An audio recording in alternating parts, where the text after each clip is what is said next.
होली का क्रम 13 तारीख को शायद होली जलेगी, 14 तारीख को गुरंडी रहती है, होली खिलाती है। पिछले वर्ष थोड़ा सा होली का क्रम रहा, तो अब की बार सब जगह की होली में ना जाते हुए केवल एक होली, वो भी सीहोर की, वो 15 तारीख को महादेव की होली, मार्च को महादेव की होली। अपने अपने शिवालयों में शंकर जी शिव मंदिर के अंदर चंदन का जल 1 लोटा अवश्य चढ़ाएं, महादेव की होली अवश्य मनाएं। होली आ रही है, लगी नहीं रिया की होली जैसा है। दिवाली आती है तो लगता ही नहीं कि दिवाली जैसा है, राखी आती तो लगता ही नहीं राखी जैसा है। सारे त्योहार फीके हो गए गुरुजी। हमने कहा त्योहार फीके नहीं हुए, त्योहार का कलर फीका नहीं हुआ, त्योहार का रंग फीका नहीं हुआ है, बस त्योहार वही है, गुलाल वही है, मिठाई वही है, गुजिया पपड़िया वही है, खुरमे चकरी वही है, पपड़िया वही है, गुजिया वही है, इंसान वही है। बस बाजार में से जो रौनक समाप्त नहीं हुई है, रौनक आपके भीतर की समाप्त हो गई। आपके भीतर इतनी ईर्ष्या भराती गई, इतनी ईर्ष्या भराती गई, इतनी ईर्ष्या भराती गई कि वो ईर्ष्या के कारण, उस अहंकार के कारण, उस अहम के कारण तुम एक दूसरे से मिलना पसंद नहीं कर पाते। पहले के लोग कहते थे हमारे यहाँ जब होली होती थी इतने लोग आते थे, मिलने जाते थे, गुलाल लेकर जाते थे। आजकल तो कोई दिखता नहीं है। कारण केवल इतना सा है, तुम्हारा अहंकार, तुम्हारा ईगो, तुम्हारा अभिमान तुम्हें अपने घर से बाहर नहीं निकालता। तुम घर से बाहर नहीं निकलते अपने अहंकार के कारण, अपनी काया के कारण, अपनी अभिमतता के कारण। आप दूसरे से मिलना पसंद नहीं करते। जरा सा कोई ने कलर लगाया तुम्हें क्रोध आ गया, जरा सा किसी ने गुलाल लगाया तुम्हें गुस्सा आ गया, जरा सा कोई आया भाभी जी भैया जी करके गुलाल लगा गया, तुम न न न न न न न न न कहां जाओ। इतने वीआईपी हो गए, इतने वीआईपी हो गए, इतने वीआईपी हो गए कि अपने त्योहारों से भी दूर हो गए। मेरा निवेदन है, होली का त्योहार आ रहा है, उस फागुन के त्योहार में मेरा देवाधिदेव महादेव माता पार्वती के साथ होली खेलता है, मेरा कृष्ण कन्हैया राधा रानी के साथ होली खेलता है। आप भी अपने इष्ट मित्रों के साथ होली खेलिए और दिल से खेलिए। अरे सीहोर में, सीहोर जिले में एक होली होती थी, उस होली का नाम हमने पिछली बार बदल दिया था। कौन सी होली कर दी थी? महादेव की होली।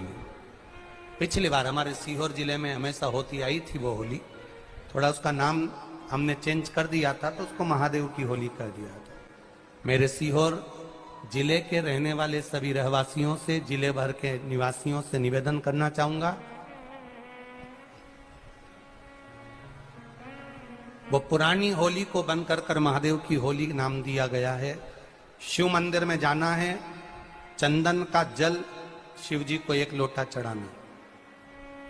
एक बात अपनी जिंदगी में उतार कर रखो, शंकर भगवान को घी का दिया भी लगाओ तो तुम्हारे घर में जो असली घी हो, थोड़ा सा भले 1 पत्ती लगाओ, भले इतनी सी बत्ती जलाओ, पर असली घी की जलाओ।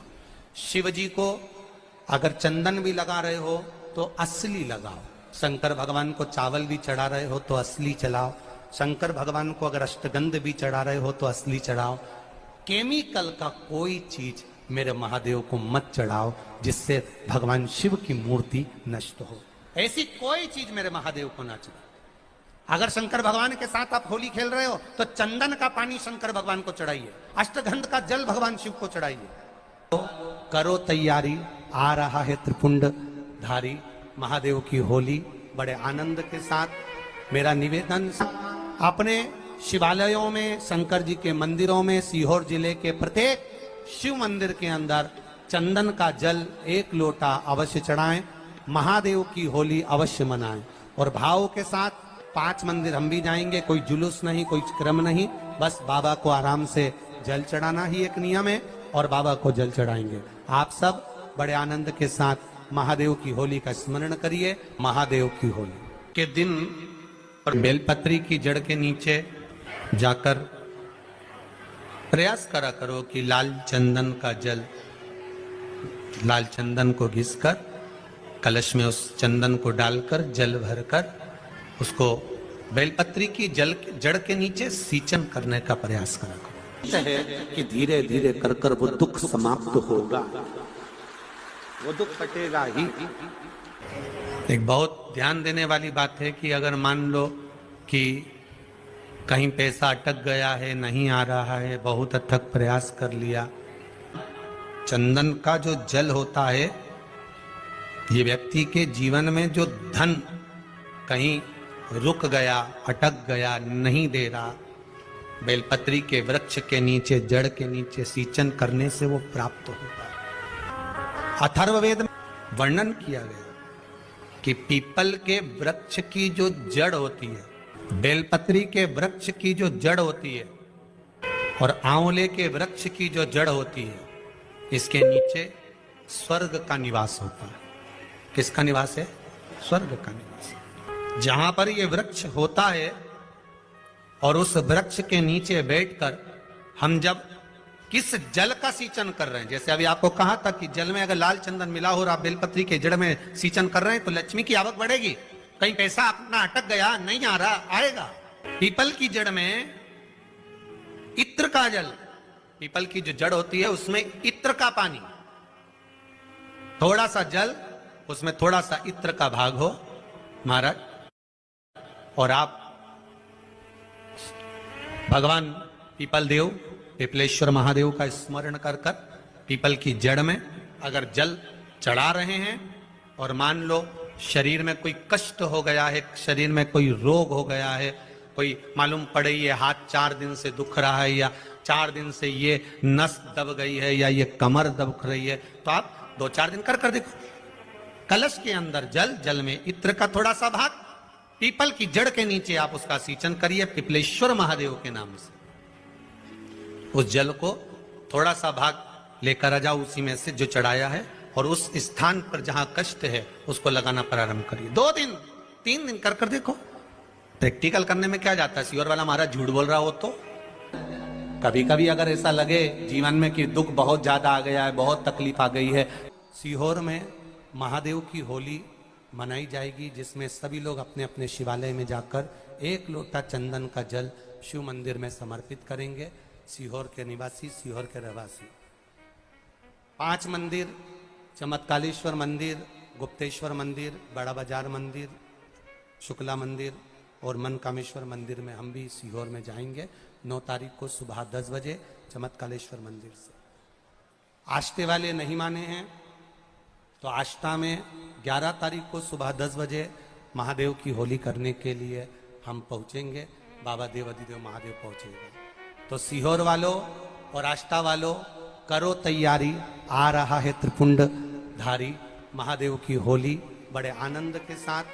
मेरा निवेदन सीहोर के आसपास के रहवासियों से, आष्टा के आसपास के रहवासियों से कि सीहोर जिनको महादेव की होली का आनंद लेना है वो भगवान शिव की भक्ति अपने अपने शिवालय में जाकर, मेरे सीहोर नगर के सारे निवासियों से कहना, सीहोर जिले के वासियों से कहना, हमारा आना मूल नहीं है। ये तो 5 मंदिर जाते हैं, एक नियम है, नहीं तो उसका कोई शोभा यात्रा या जुलूस का क्रम नहीं। 5 मंदिर में जाकर शंकर भगवान को चंदन का जल चढ़ाना, ये मूल है। महादेव से होली खेलना। आप भी भगवान शंकर के मंदिर जाइए और महादेव को 1 लोटा चंदन का जल अवश्य चढ़ाइए। जो सीहोर जिले के निवासी हैं उनसे कहना है। बाकी क्या आप लोग तो होली बाबा के साथ मनाते ही हैं, जैसा मनाते हैं वैसा ही क्रम आप लोग रखें। हर हर महादेव।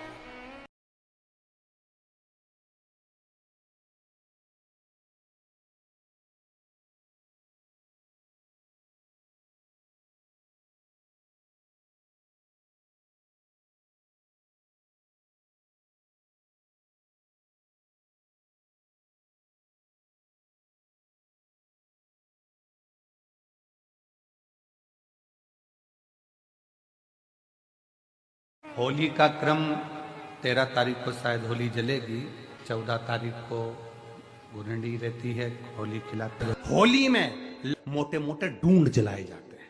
ढूंढा की राख तैयार होती है, उसका कालापन जो तैयार होता है उसको उठाकर ले आए और कपड़े में उसको छान कर राख तैयार कर कर 3-4 बार छानने के बाद उस भस्म को 12 बजे से 1 बजे के बीच में शिव जी को समर्पित कर देता है और उस भस्म को उठाकर उसमें घी मिलाकर मस्तक पर तिलक लगाकर चले जाता है। वो जिंदगी में कभी हार नहीं सकता, विजय ही पाकर आता, उसकी कभी हार नहीं हो सकता।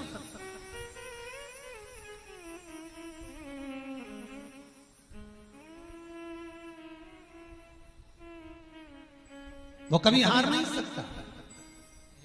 शिव महापुराण की कथा कहती है वो भस्म विजयता को प्रदान करती है। आपको किसी से नहीं करना, किसी के हाथ नहीं जोड़ना, केवल वो भस्म का तिलक लगाकर जिससे आपका काम निकालना है उसके सामने पहुंच जाए, आपको सुख का अनुभव हो जाए, कार्य सिद्ध।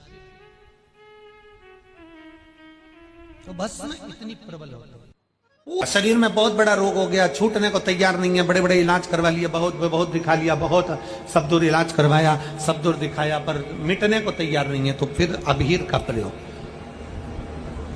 एक चावल का दाना, एक श्वेत पुष्प और अबीर भगवान शंकर को समर्पित कर धीरे धीरे धीरे धीरे शरीर का रोग अपने आप समाप्त होना प्रारंभ हो जाए। पूरी कहानी गलत बताई। अगर दुनिया के लोग सही कहानी बताते तो भतीजा और बुआ का संबंध खराब नहीं होता। कहानी गलत थी ना। लोगों ने कहा, हिरण्यकशिपु ने अपनी बहन से कहा, बहन तू अपने भतीजे को गोदी में रखकर बैठ जा और चादर ओढ़कर बैठ जाना, तू बच जाएगी, तेरा भतीजा जल जाएगा। तो बुआ भतीजे को जलाने के लिए गोदी में लेकर बैठी। बोलो सही है कि गलत है? लोगों ने कहानी गलत बताई। होलिका, लोगों ने कहा उसने अपने भतीजे को जलाया। पहले तो होलिका का नाम तो निकालो कि होलिका का नाम क्या है। कथा वालों ने कह दिया हिरण्यकशिपु की बहन थी होलिका, वो अपने भतीजी प्रहलाद को गोदी में लेकर बैठ गई। वो प्रहलाद को हाथी के पांव के नीचे डाला, खोलते तेल में डाला, अग्नि में डाला, इसमें डाला, उसमें डाला, नहीं मरा। आखिरी में अपनी बहन से कहा होलिका, तो अपने भतीजे को गोदी में लेकर बैठ जा। पहले उस होलिका का असली नाम तो लाओ, जिस होलिका का नाम विष्णु पुराण में डूंडा लिखा है। क्या नाम लिखा है? डूंडा। होलिका का असली नाम लिखा है विष्णु पुराण में डूंडा। इसलिए आज भी होली में लकड़ी नहीं जलाई जाती, मोटे मोटे डूंड जलाए जाते हैं, क्योंकि उसका नाम डूंडा है। और डूंडा बैठी अग्नि में, भतीजे को गोदी में लेकर बैठ गई। उसके पास में एक ब्रह्मा जी की चादर थी, जिसको ओढ़ कर बैठ जाती थी तो आगी में जल नहीं सकती थी। डूंडा ने देखा चारों तरफ से आगी लग गई, मेरा भतीजा जल जाएगा। तो बुआ को लगा मेरा भतीजा जल जाएगा। बुआ वो होती है जो दुआ देती है, बुआ कभी बद्दुआ नहीं देती है। और डूंडा ने अपनी चादर को उतारा, आगी चारों तरफ से लग गई। बुआ को लगा मेरा भतीजा जल जाएगा, तो अपनी चादर उतार कर अपने भतीजे पे डाल दी और बुआ खुद जल गई, पर अपने भतीजे को नहीं जलने दिया। ये कथा है, पर लोगों ने उसको पूरी पलट दिया, पूरा पलट दिया। बुआ कब जलाई अपने भतीजे को?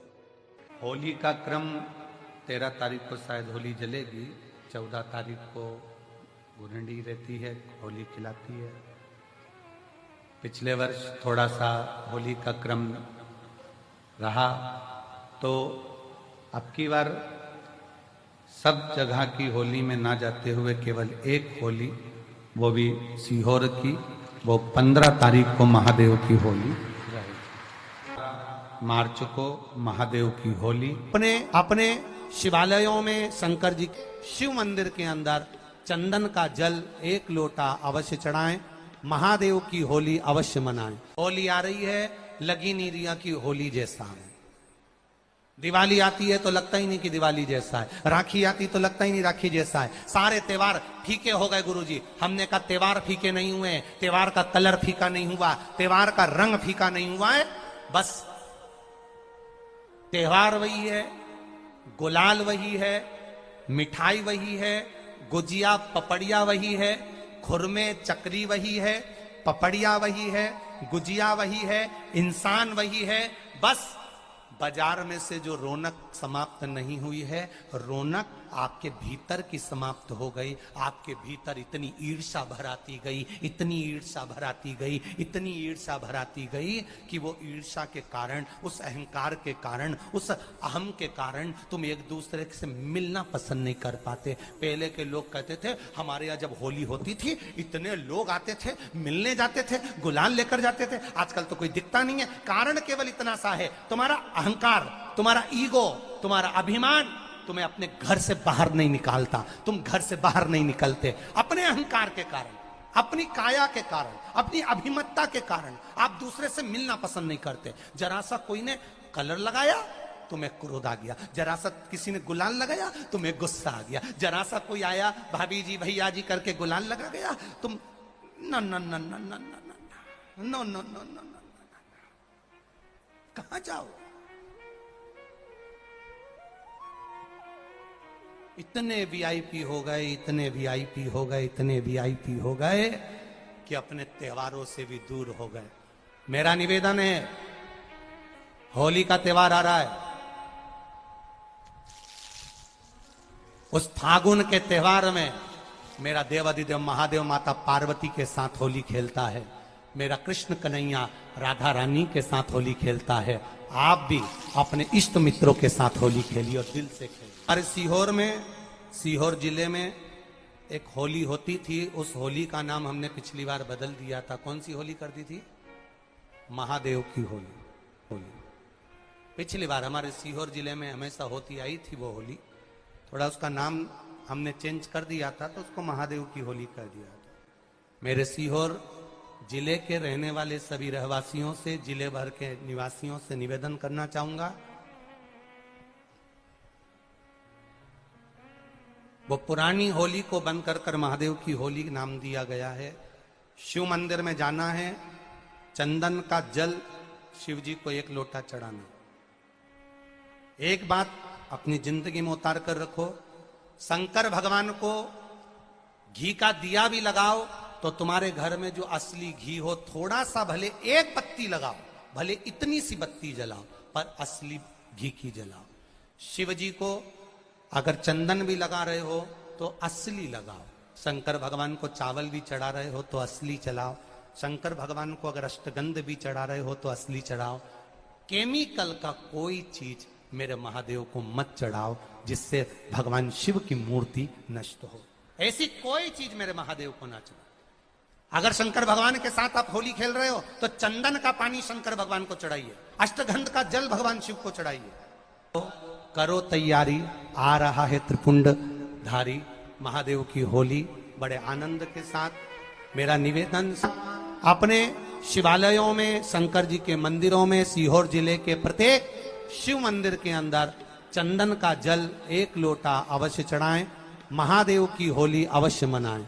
और भाव के साथ 5 मंदिर हम भी जाएंगे, कोई जुलूस नहीं, कोई क्रम नहीं, बस बाबा को आराम से जल चढ़ाना ही एक नियम है और बाबा को जल चढ़ाएंगे। आप सब बड़े आनंद के साथ महादेव की होली का स्मरण करिए। महादेव की होली के दिन बेलपत्री की जड़ के नीचे जाकर प्रयास करा करो कि लाल चंदन का जल, लाल चंदन को घिसकर कलश में उस चंदन को डालकर जल भरकर उसको बेलपत्री की जड़ के नीचे सींचन करने का प्रयास करा करो।